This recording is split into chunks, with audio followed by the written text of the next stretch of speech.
Hello there, my name's Steve Naybour, and I've got the honour of representing an amazing team to take you through a presentation called The Raiders of the Lost Knowledge. And it's titled that because it's been a bit of an adventure. Um, we in Network Rail in Wales and Western are responsible for about £1 billion worth of capital delivery of infrastructure programmes every year. What does that mean when we are installing new railway or new stations or new bridges, or if it's something that we're doing for the local council, roads, etc., that interfaces with the railways?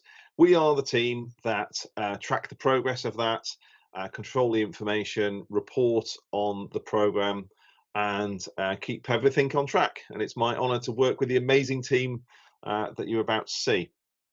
Raiders of the Lost Knowledge. Well, the reason why we've called it this in this presentation is we've been on a bit of an adventure. Um, and we've learned a lot along the way, and we thought we'd take a few moments to take you through where we've been. So let me start at the very beginning. We had to keep our eye on the prize for reporting, and a bit like the Indiana Jones films that you may have seen or you may have not seen, this is where the character absolutely is focused on the prize for reporting. And our challenge was to move away from what we may have had in the past, which is this great arc of knowledge. Have you ever been in those meetings where it's a reporting pack that may be a few inches thick, that has all of the information in the world, but actually no knowledge? We had that challenge. How do we move our business to moving away from loads of information to the arc of knowledge? Because I don't know what it was like in some of your meetings, but you could see physically the reaction of some people round the room in the meeting when the data pack, several inches thick, was produced, and somewhere in there people had to find the information. People in meetings were dying all over the place. I exaggerate a little bit for comic effect, but this was our challenge to give a real focus on knowledge rather than excessive data on how a business is supporting. So we weighed up our options. We considered going down to very small numbers of KPIs, 5, 3, that show your business. And in actual fact, we do have that in some areas, but we also needed to work out a way of giving strength and depth and visibility of bigger data when needed. But what could possibly go wrong here? Just like in the film where you're having a fight with a plane in motion around you, reporting on data is so easy to get wrong in terms of the impact that you want it to have to control and inform your stakeholders, your business leaders. And we realized a lot could go wrong in our approach. We could swamp people with useless information. We could make it something that a lot of the team could not use. So we set our objectives. So our objectives for the Programme Management Office in Wales and Western, we wanted to save time for everyone. If there was a quick and simple way of getting to the solution, we would do so. And I hope at this point you have actually seen the films, because you might connect some of the story to the Indiana Jones films. But if not, go with it at the moment. Our second objective was to bring focus to the wealth of information that we captured. It is only through that focus in knowledge that we could give the business actual information to make the right decisions at the right time.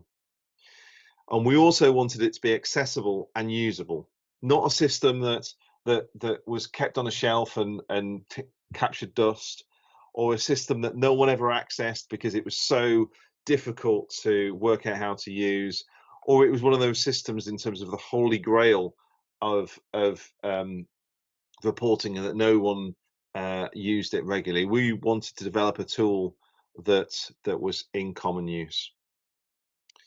We had some learning on the way through the development of this system. And I know the team will take you through that in a minute.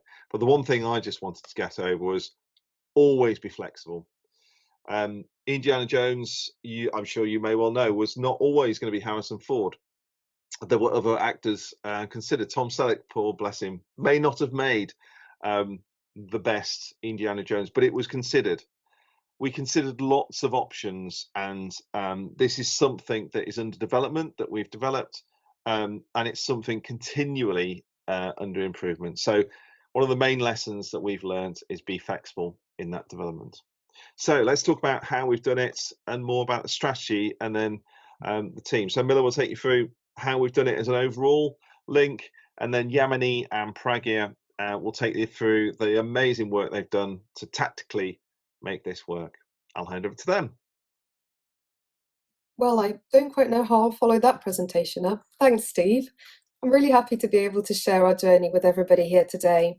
You may have noticed we've pre-recorded our videos. Some of our IT connections aren't too stable, but we are here with you in the room, so we'll be really glad to see your questions coming through the Q&A, ready for our session later. So, how did we start? We started out as a small team of controls managers and analysts. We had the remit of developing a reporting system and placing controls around some of the largest enhancement schemes in Wales and Western region. We had a mixture of programs nearing completion and some that were just starting.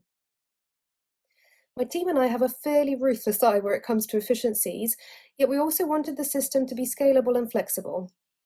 We wanted to save time and money, we wanted to bring this focus to our knowledge, and we wanted the information to be accessible and easy to use. In the early days, we had a lot of conversations to understand the various priorities each team had. Similar to many other organizations, we have project data stored in several different systems. Project teams would have to log into these varied systems to access the data, but it was difficult to identify trends or conflicts. Status reports were often prepared in PowerPoint or Excel, and duplication of effort and manual errors were really prominent. Beyond our project teams, we also found that some of our project sponsors or clients didn't have access to data in the source systems, and so they couldn't easily access information. We also found that there were people for whom it was really important to still have access to the data, so that they could analyze, tinker, or develop local insights. This was extremely important to our team as well. These conversations gave us our key aims. First, it was to consolidate the data and provide a set of centralized and uneditable reports, which would give consistency and would increase transparency. Secondly, we wanted to develop and release curated data sets and to empower the team around us to make the most of their data. We also knew we'd have to set up a pragmatic approach to governance and strike just the right balance between control and access. Our initial developments started out incrementally.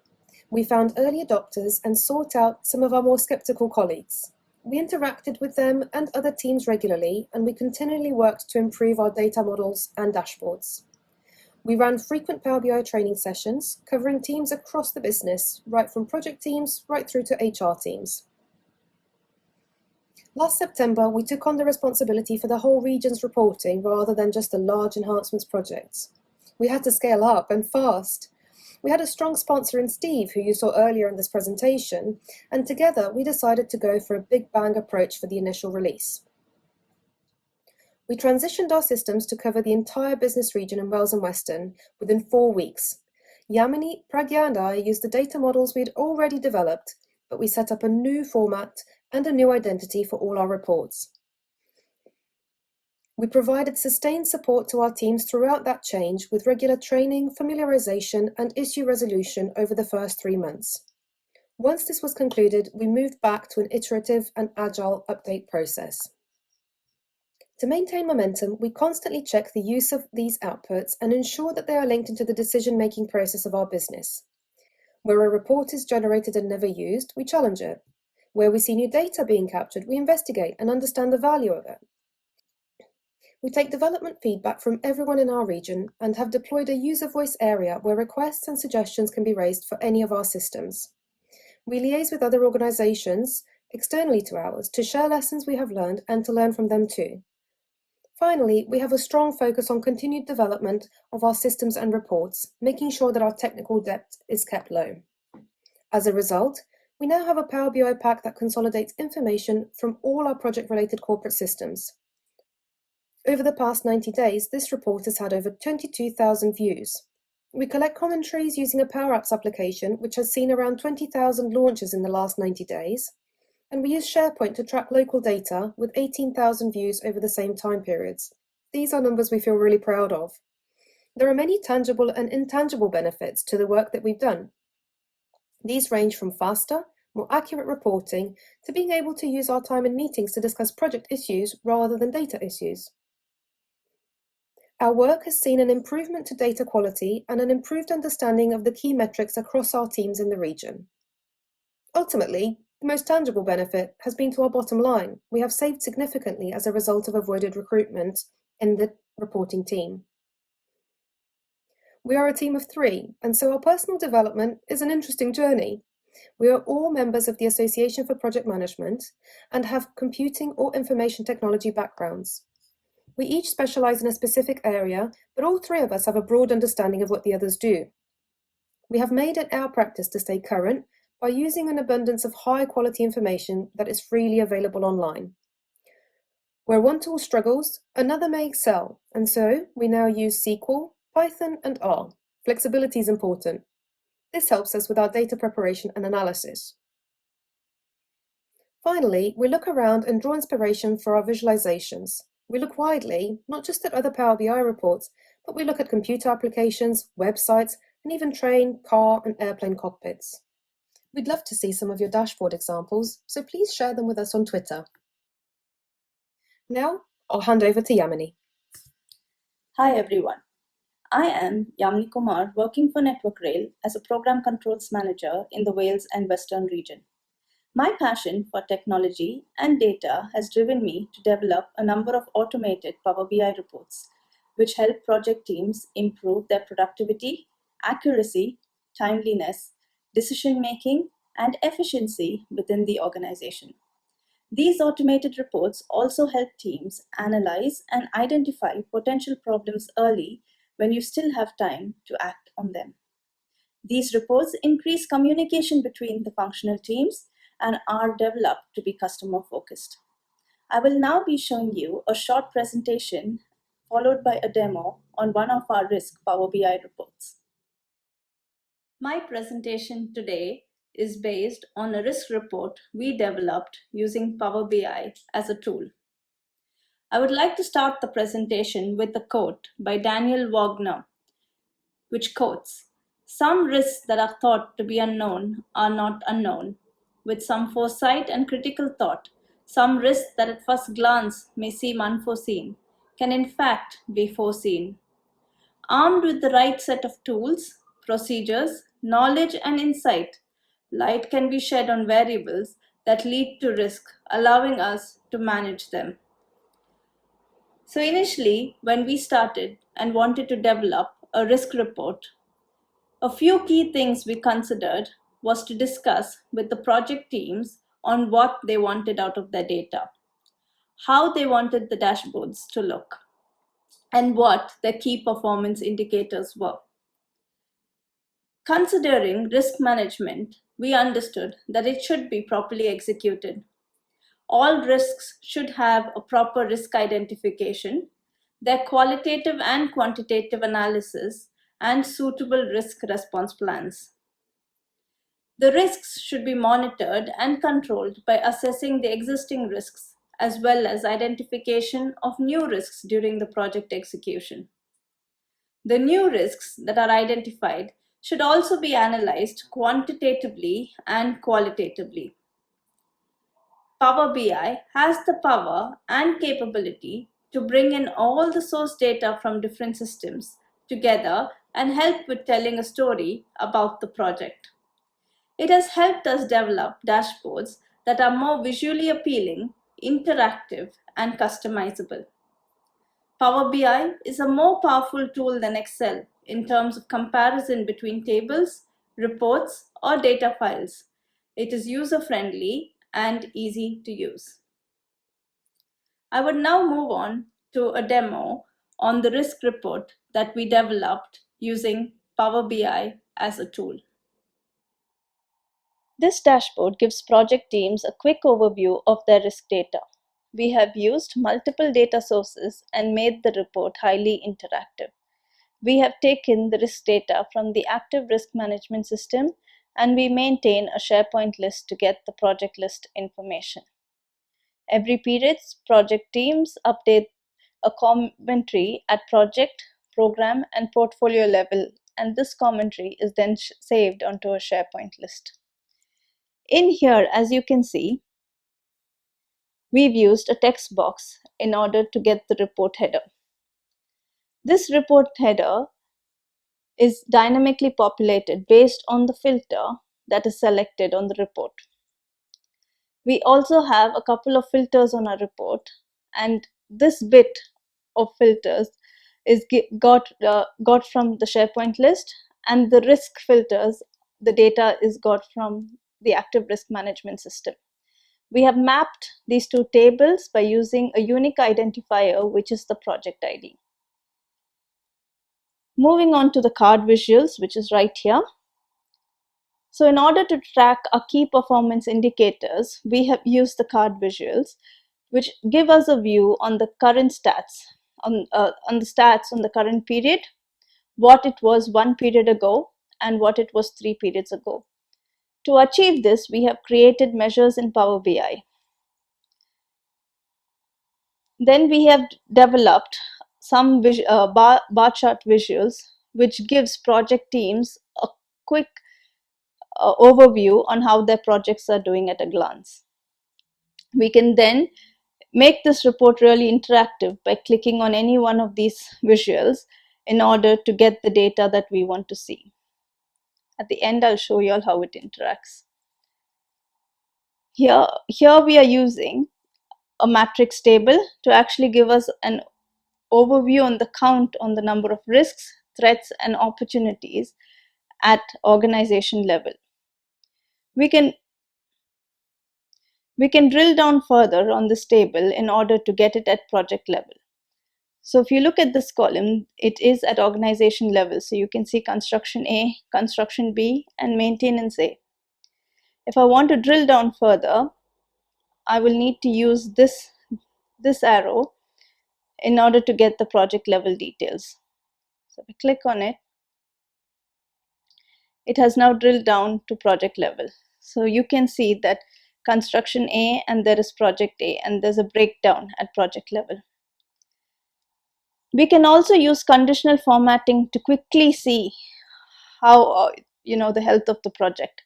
So by using icons and creating measures in order to get the results, we can do that. We also have a risk details table right here at the bottom, which details out the risk details and also its mitigation plans and actions. So for example, if I just filter this report to a particular organization, so I'm going to filter it to construction. You can see here on the top that the report header has changed to construction, all sub-organizations.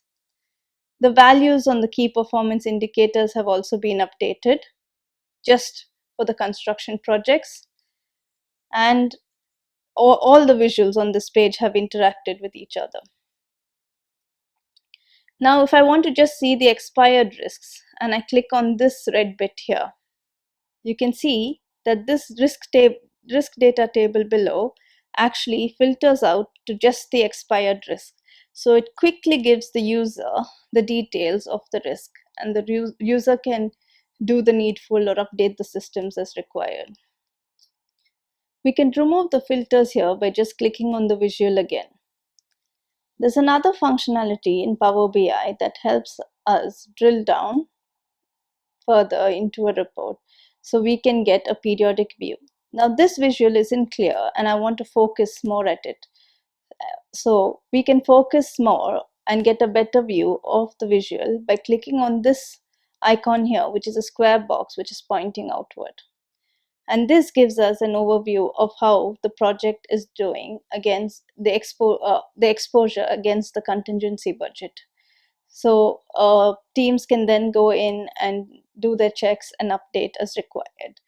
So you can see that there is no exposure for P13 or P9, for example, but there we have contingency budget in there. Moving on to the next tab on the report, which is the risk KPI table. This page also has the same filters as the previous page, and any filter selected on the previous page will come onto this page as well. In here, we have an overview of the 5 KPIs, and we tried to create a league table just to compare how projects are doing and maintaining their mitigation plans, their overdue actions, and managing their risks. We have a risk KPI table, which gives us a quick overview if there are any issues in our risk table. So if I would like to see all the overdue actions which I need to be concerned about or let the project teams know, we can just click on this column, so it would sort by the icons. And if there are warnings, then these yellow warning icons would come, and this is achieved by doing conditional formatting in Power BI. Thank you for your time. I would now hand over to Pragya Raina for the next presentation. Hello all, my name is Pragya Raina. I'm working as Performance and Reporting Analyst at Network Rail and involved in Power BI reporting across Wales and Western region. I'm quite enthusiastic about data analytics and adopting latest tools and technologies to drive business intelligence reporting. As part of the project controls team, we are actively involved in assisting our business with powerful and user-friendly reports. Our current reports are backed by different tools, primarily Power BI and other Microsoft products like Project, Power Automate, and SharePoint.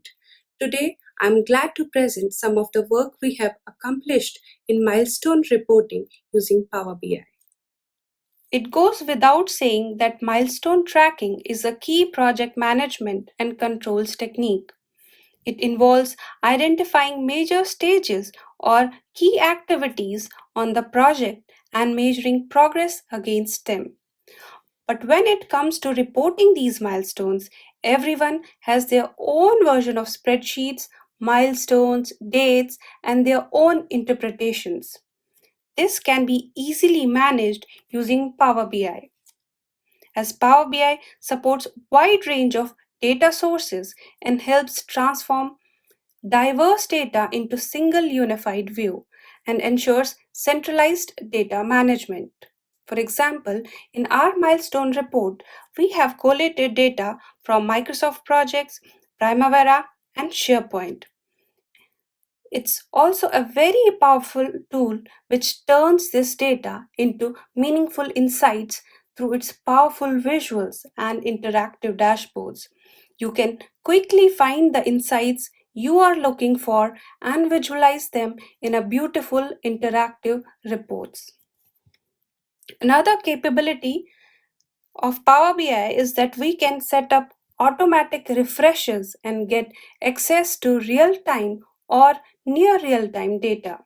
Say if we have online system like Microsoft projects, we can set up automatic refreshes in our Power BI reports, giving user a real or near real-time experience without any manual interventions.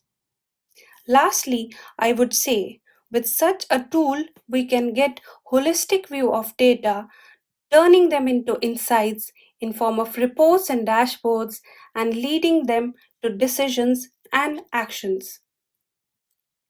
Harnessing the capabilities of Power BI, we have created two milestone reports. On the left, we have summary report.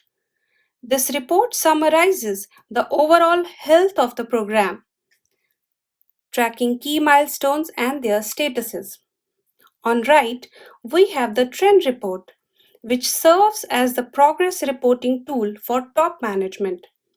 This graph shows the overall journey of a milestone across different periods, showing variances and corresponding trends. Further, it provides us the probability of meeting the target and the period it is likely to be achieved in future. Now moving on to the demo for these reports. As explained earlier, the summary page provides an overall summary of the program.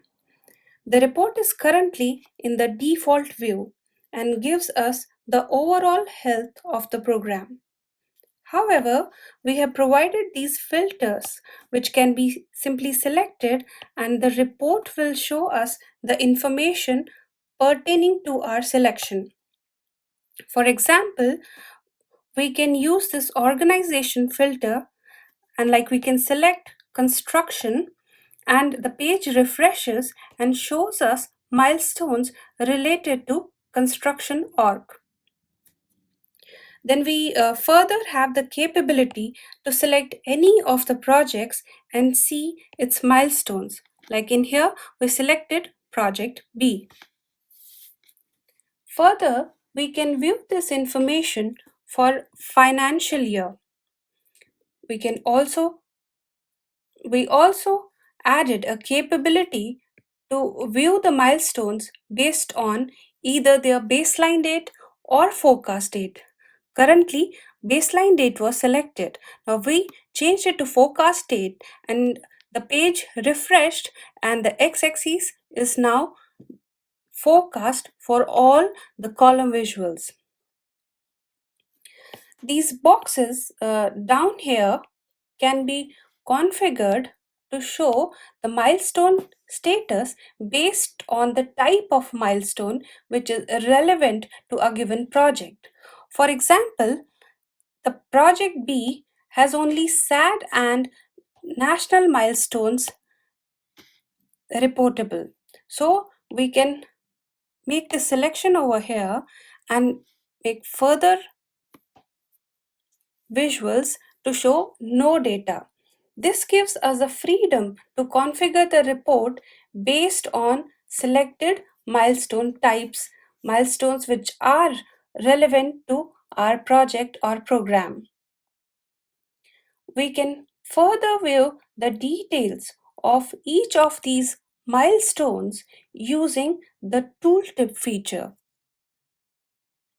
The column visuals in here show us the status of milestones, and we can easily identify and distinguish the milestones which are achieved, which are on time, and the ones which are at risk and need an action.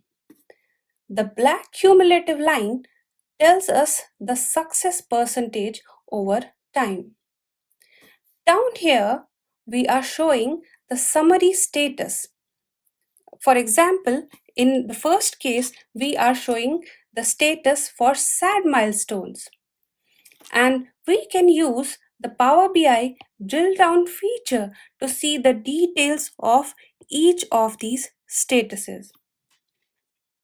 And last, this data table here shows us all the details of the selected milestones. In all, this report gives us the visibility when we are achieving or doing something significant. It helps keep everyone on the same page, focus on goals and timelines. Now moving on to the trend report. This report shows us the long-term trends that can be better understood only when we look at all the data for all the periods in a single visual. It has proved to be an effective way of monitoring whether our milestones are strictly following the project plan. On a periodic basis, the key milestones are plotted on a grid to show when they are scheduled to occur. The overall chart then shows how the milestones are progressing against this gray target line. It shows us the milestones which are near to their target dates, whether milestones will hit the target on time, or has any milestone slipped its set schedule over time. Now let's take an example of milestone ID 12. It's baseline for period 5, and in period 1 we are saying the milestone is going to complete in period 4, and then again in period 2 we are reforecasting it for period 5. Overall, this milestone is on time and is near to the target date. Now, moving on to ID 40. It's baseline for period 10, and from period 1 to period 3, there's no variance, and it's an example of a perfect forecast. Now, moving to ID 13. This milestone was baseline for period 3, but it was achieved early in period 2. From this visual, we can easily identify the milestone of concern, the black line over here. Every period, it's getting delayed by 4 weeks and constantly slipping. No signs of hitting the target line. And thus it raises few questions. If the appropriate resources in number and quantity are provided for that task, or its scope has increased, and we can then think of efforts that can help prevent its further slippage. Finally, I would like to say that these simple lines empower us with insights like the straight ones show on-time milestones, the parallel ones show constant slippage, while as the distance between the target line and the milestone shows us how near they are to the completion. This concludes the demo part here. At the end, I would conclude by saying data analysis and reporting has become the cornerstone of modern business operations. We should harness its power to visualize business performance and provide more efficient, data-driven decision-making opportunities. With this note, I would like to hand it over to Milla. Thank you all for your time. Well, folks, that's the end of our presentation. I'd like to thank you all for your time, and I'd also like to thank Steve, Yamini and Pragya for their excellent presentations. We're all waiting for you now in the Q&A room, and we look forward to having a chat. Take care. Bye now.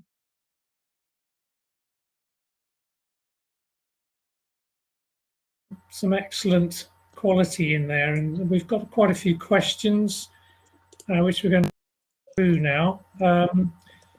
First one from Robert: can Power BI, in brackets Monte Carlo, simulate estimating uncertainty, duration, schedule risk and cost risk to provide critical path expedition stroke recovery insights? I think that one. Yeah, thanks very much, Keith. So it's a great question, and thank you for asking it. Power BI is just a tool that allows you to perform calculations on data, and all that you will find about Monte Carlo or critical path analyses is that it's all maths. So yes, absolutely, it would be possible to use Power BI to perform some of these calculations. We've demoed it just internally, just to see whether there's something we can do there, and we found some interesting results. We haven't yet gotten to the stage where we can deploy anything that gives us that sort of a full Monte Carlo simulation on a schedule, but it is certainly something that's in the realms of the possible. I haven't seen anybody who's actually done this, and I do try and speak to quite a lot of organisations and people around me to see if anybody has done this in Power BI before. And so if there is anybody in the room who has done this, I'd love to hear from you. Get in touch via Twitter, or we'll share my contact details at the end of this, because we'd really love to learn about that. But just to come back to the simple question, is it possible? It is. Have we done it? We haven't really done it yet. I hope that's covered it enough. Feel free to follow up in the chat. Back to you, Keith, for the next question. Thank you, Milla. Next question from Louise. Have you managed to transition from PowerPoint packs for meetings? I'm thinking things like senior leadership meetings, project and program boards, risk and assurance reviews. If so, how are you managing the need for pre-read packs and the fact that there may be a need for a mix of PowerPoint slides and Power BI data? I think, Steve, are you going to take that one? Yeah, thanks, Keith, and thank you for the question, Louise. The short answer is yes. For all of the senior leadership meetings, the project meetings and the program meetings, we use the same dashboards to take us through the meeting. In fact, the team have actually put the agenda. So at 900, here's the first dashboard, which is safety. At 10 o'clock, the next dashboard, which is performance, etc. So that the agenda actually keeps us to time and presents the data dashboard to it. The benefit of this from a business performance point of view is maybe a project director or project manager may have come to a meeting previously with a power pack. This is what I'm going to talk about, and these are the key points that I'm going to get across, and was able to manipulate the messaging that was coming across maybe sometimes because it was all pre-prepared. The dashboards allow us in the meeting to drill into key concerns, opportunities, threats, so that it's a lot more focused on proper information as well. So we completely moved away from pre-prepared packs, PowerPoint, etc. If somebody does want to put in a slide with a photo, then the team have been really good with putting that into one aspect of the dashboard. And to answer your other question, pre-preparing, a lot of the team work a lot of hours in the week before the meeting week, getting those packs ready for everybody and issuing them out as soon as we can. So you can see the dashboards and do your work with them before the meeting as well. So hopefully that answers your question. Thank you, Louise. Thank you, Steve. Now, it looks like a pretty specific Network Rail question here from Dan. Milla mentioned providing curated data sets for the team to use for their own needs, which is amazing. Is this specific to the Wales and Western region of Network Rail, or can the other regions use it? I think Yamini might be answering this one. Yeah, thank you for the question, Keith.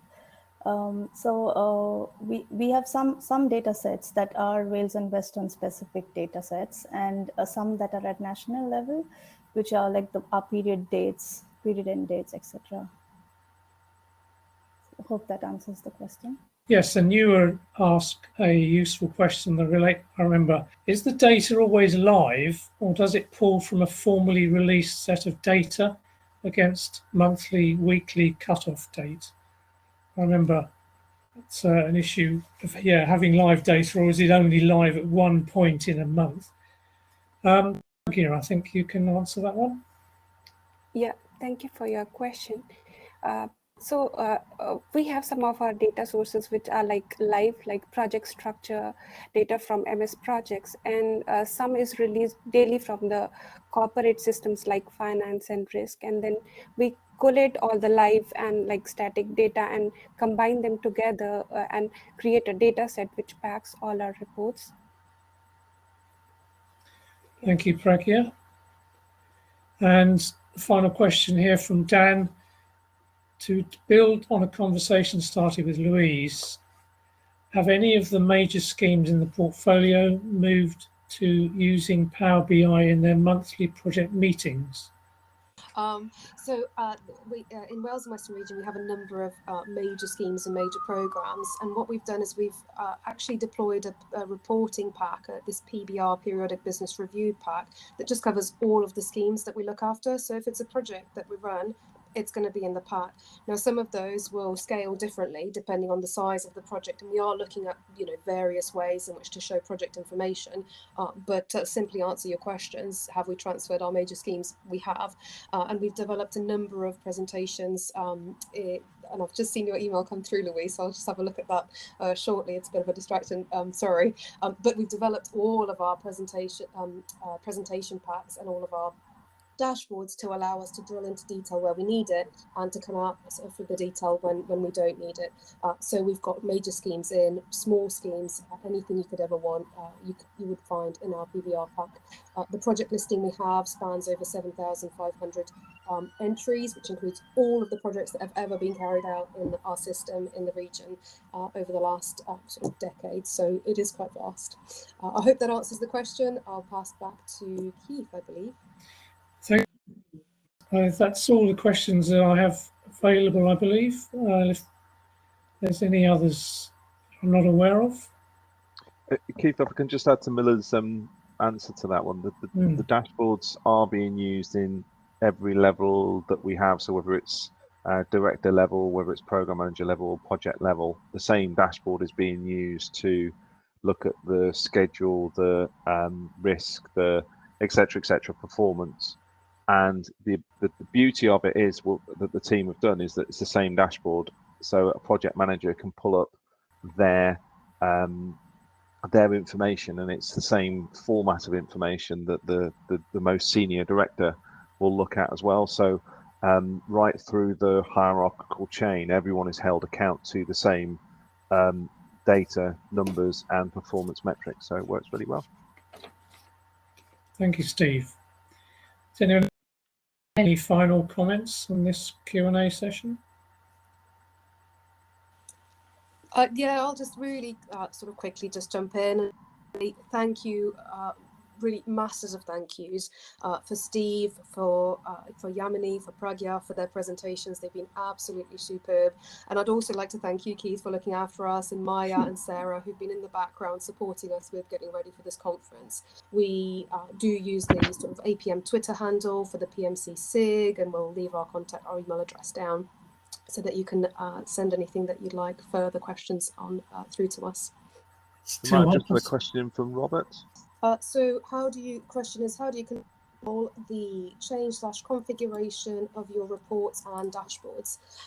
And so what we do here is we have a fairly small team, as I already mentioned, so there's only the three of us, and we each specialize. So we know that there is only one person who is in control of a particular dashboard at one time.